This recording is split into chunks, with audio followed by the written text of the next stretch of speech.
days around.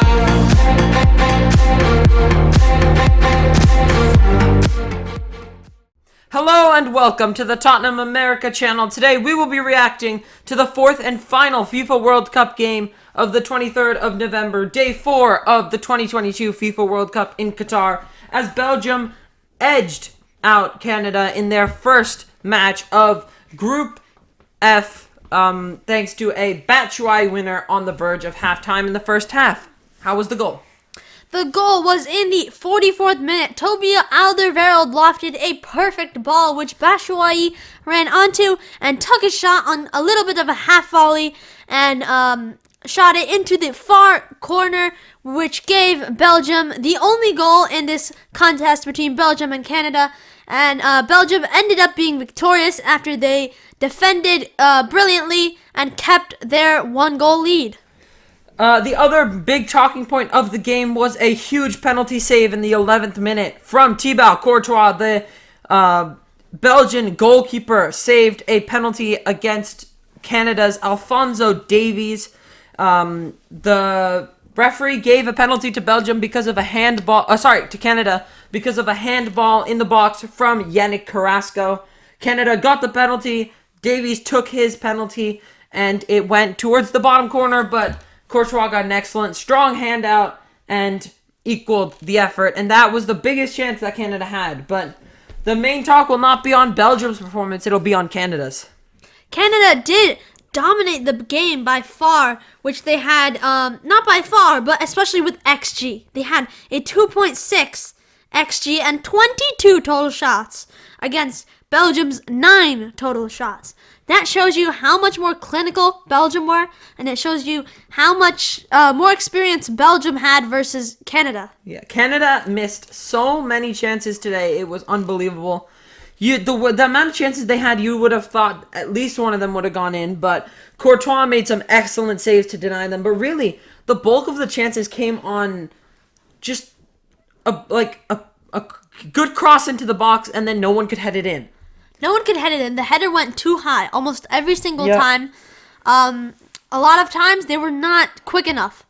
They took a touch when they should have been taking it first time, and the Belgian defenders got around them, swarmed them, and tackled and got the ball back. You know, Alderweireld, Vertonghen, and Den Donker are not the fastest in the world, but they're experienced. They know what players are going to do, so they know if they know how to position themselves so that if those players take a touch like those Canadian players do, the Belgian defenders were ready and cleared the ball right away, which is probably the big stem of Canada's problems today. They played excellently.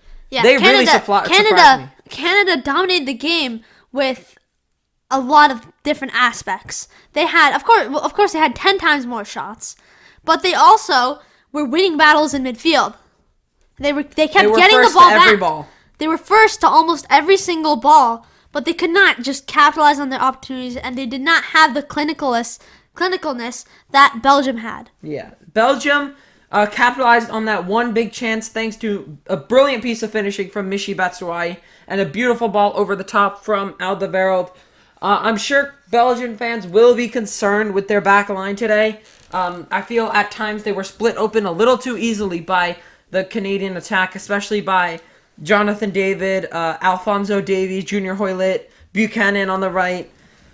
All of those players seemed to get in behind very easily. It was the center backs doing last-ditch defending that really saved Belgium from conceding a goal. But Canada should have done much better in their attempts at goal. Despite Belgium's shaky defense at times, they held strong and kept the clean sheet, which is essentially all what mattered.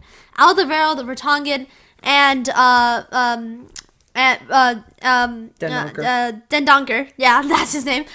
They were all superb in defense. Of course, they're all very experienced, and they did well, especially in blocking shots. I bet half the shots that Canada had must have been blocked. Yeah, a lot of them were blocked. A lot of blocked shots that Canada had. So only 14 of the shots that were actually taken actually went through to the goal. 8 of them were blocked on Canada's side by Belgium defenders, which explains a lot about their positioning and kind of knowing where the Canadian players are going to shoot. But this just gives you another surprise aspect to this World Cup. We saw, Spain's demolition of Costa Rica. We saw Germany getting beaten by Japan, surprisingly. Of course, Saudi Arabia's shocking win over Argentina.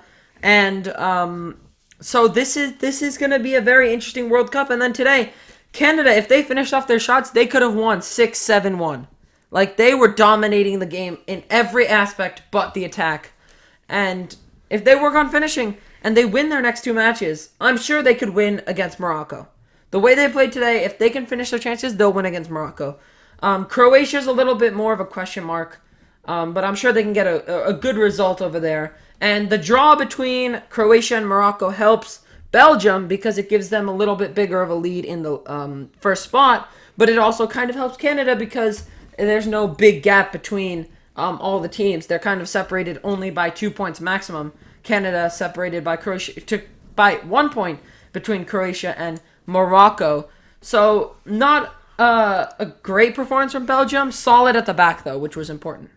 Yeah, very solid at defense, and in the dying embers of the match, you could see Belgium experience with not trying to burst forward to the corner flag, which is what most teams do when they're trying to kill the time. Passing it. They were passing around casually, not making too many obvious oblivious runs where they could get easily tracked. It was like a practice session. Yeah, they were not playing risky at all, low risk. That's how they did it, and they showed their experience that way. We've got 4 more games tomorrow of the World Cup in Qatar on Thanksgiving in the U.S., starting with our early morning game at 5 a.m., Switzerland versus Cameroon, the first game of Group G. What's your prediction?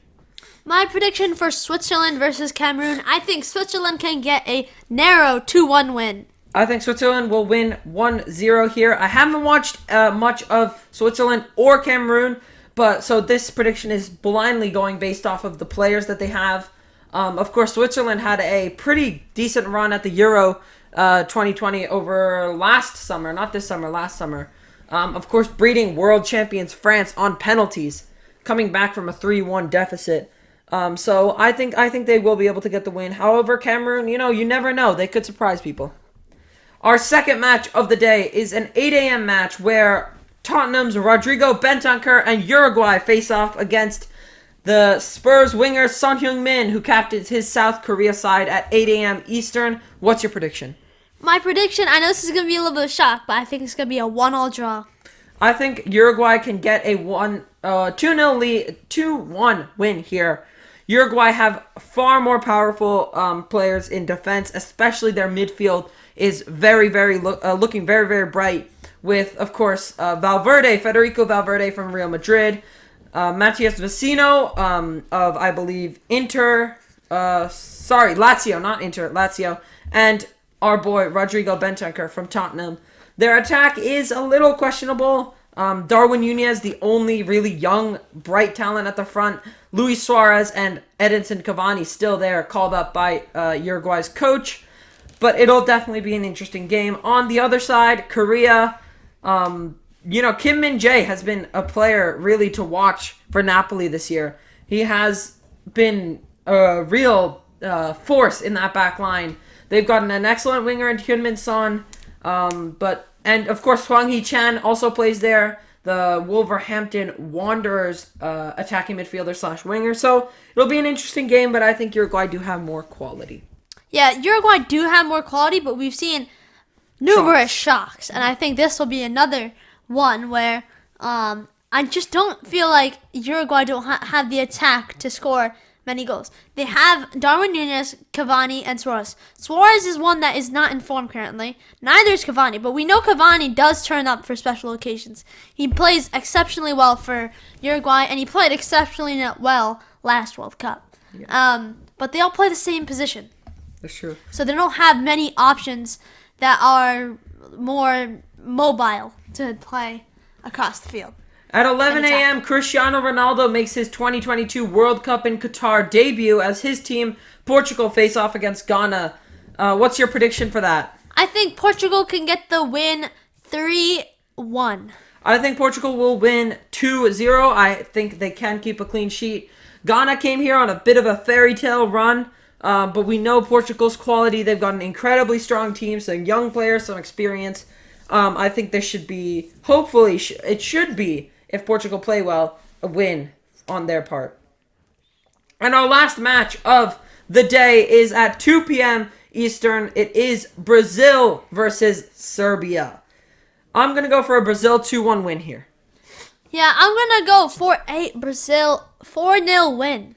Serbia, in my opinion, Serbia are a team that can really just come out of nowhere and shock you. I think they're really one of those teams that kind of just can shock you with the performances that they can provide often.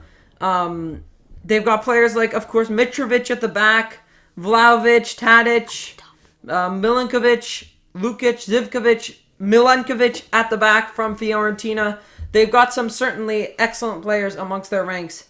But it'll be interesting to see how they hold up against a very, very strong Brazil team.